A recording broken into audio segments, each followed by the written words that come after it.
North Carolina's state house fast-tracked proposed legislation to make unauthorized sales of the opioid-like substance tianeptine. Is that correct? Tianeptine? Sure. That's what I'm just going to call it. Sounds right to me. More commonly known as gas station heroin, a felony in simple possession, generally a class 1 misdemeanor.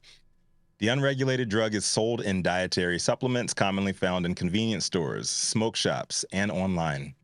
But FDA, on its part, has warned against its sale and purchase, claiming that it mimics opioids and can lead to dependence and overdose, according to the FDA. House Bill 903, if passed into law, would make North Carolina the 12th state to effectively ban over-the-counter sales of the drug and move it into Schedule II controlled substance category, next to fentanyl, codeine, oxycodone, and dozens of other hardcore opioids, still considered less dangerous than cannabis, believe it or not. The North Carolina State Senate Judiciary Committee, on the other hand, was thanked by local entrepreneur, I don't know. Entrepreneurial. Yeah, There entrepreneur. Oh, boy. Riley Thomas Dunn of Raleigh, for considering a House bill regulating consumables containing THC from hemp. Dunn co-founded THC from hemp beverage company, and while testifying Friday, claimed not to be a lawyer or a lobbyist, but just a guy who discovered that you can drink THC instead of alcohol. He said his company's customers include believers, young families, and veterans who have been asking for regulation in this space for a really long time, because when done right, it is going to be a huge industry for North Carolina. It's true. The bill sets a limit on how much THC from hemp gummies, beverages, and other consumable products can contain, would prohibit sales to people younger than 21, in addition to passing out samples in parks or public streets. It would also make it illegal for people under 21 to buy these products or use fake IDs to try to buy them. The newly proposed hemp-derived consumables bill would similarly regulate products containing kratom, which is already banned from school grounds. For North Carolina, the bill seems surprisingly common sense. You know, a lot of common sense comes out of the South. Age limit, check. Limits on THC levels in the products, check. Ban distribution close to schools, in public parks, or public streets. Okay. What's the catch? Well, North Carolina's House passed a version of the bill last year to address the rising kratom sales, but this round, with tianeptine and hemp-derived cannabis consumables now on board, it includes a section to create a death by distribution charge for selling or giving someone tianeptine that causes the person's death. In other words, sellers beware. While parents may gain a bit of security knowing that if for some reason one of these products makes it into their kid's school and hurts somebody, there will be some sort of corporate accountability paid. But I cannot believe in red North Carolina that part would make it into law without crazy pushback from entrepreneurs on the right. Gun companies are not penalized for mass shootings. More directly, since we're talking about tobacco country here, cigarette companies, they ain't paying for nobody's oncology bills.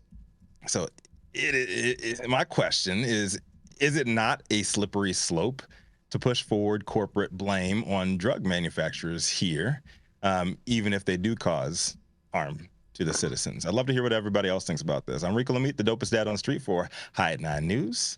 Let's talk about it. I have a couple questions, Rico, because you kind of went all over the place with this story today.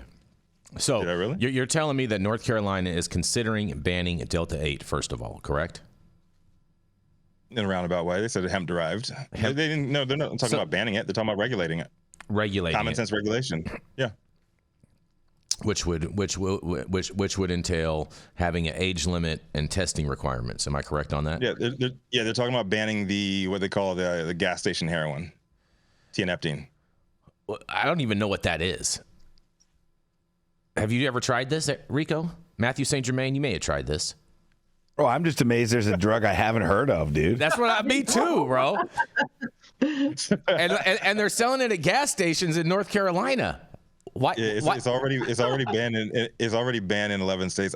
I had heard about this stuff from this guy he was one of our clients. He actually owned like 4 CBD shops. He actually said that kratom, and he said this other stuff that they're calling gas station heroin. I'd never heard like the actual name for it.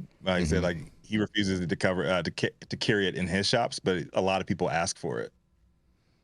Wow. Tianeptine. I mean, it just sounds like so many other things I just don't want to say.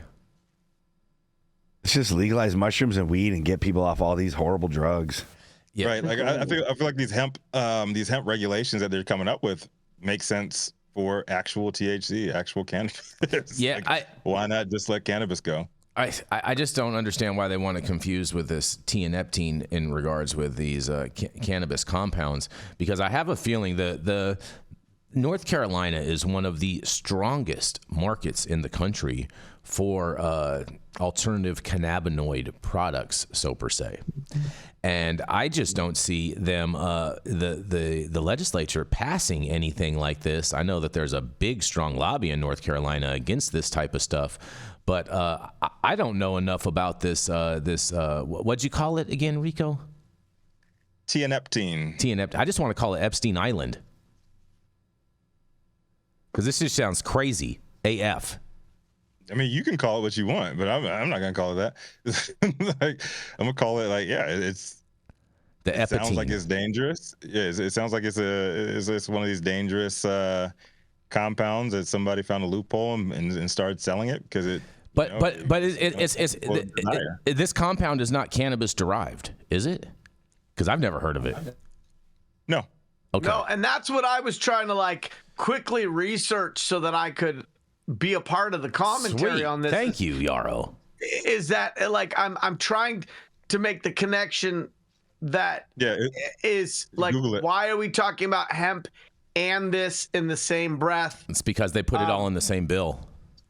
It's a prescription drug used for depression in some European, Asian, and Latin American companies. It's also used for irritable bowel syndrome, which is good because this article is giving me the shits because I don't understand how we take any underregulated chemical compound or intoxicant and lump it all together because this isn't a hemp-derived product. And so I think what maybe they're trying to do is sort of just deal with some loopholes and some gaps, but there's no connection between this gas station heroin and hemp-derived intoxicating cannabinoids. The bananoids. Bananoids. Oh, and but for the fact that they're clearly both underregulated and unregulated. But it doesn't come from this plant. Well, I'll tell you what. Oh, go ahead. Yeah, go ahead, Rico. I was gonna ask Jamie what her thoughts on this were. Well, I was going to comment on your question, which was, what do you think about the slippery slope of holding, drug companies accountable for this stuff? And I think when I think about the Sacker family and, I don't know if you guys watched the documentary about the way they pushed opiates onto people and had them through some, pretty sketchy means, had them snow the doctors into thinking that these weren't addictive and that they were really safe and all of that. I think that's the behavior. It's not necessarily the substance itself, because those opiates do help people who are in pain. It's the way the company went about, promoting them. And so that would be the question about this substance. It sounds like it's being used legally in other places, and probably under the supervision of a doctor and maybe manufactured differently. The hard part without regulation is what you end up with could be snake oil. And it, brings me back to the vitamin C acetate stuff in vapes.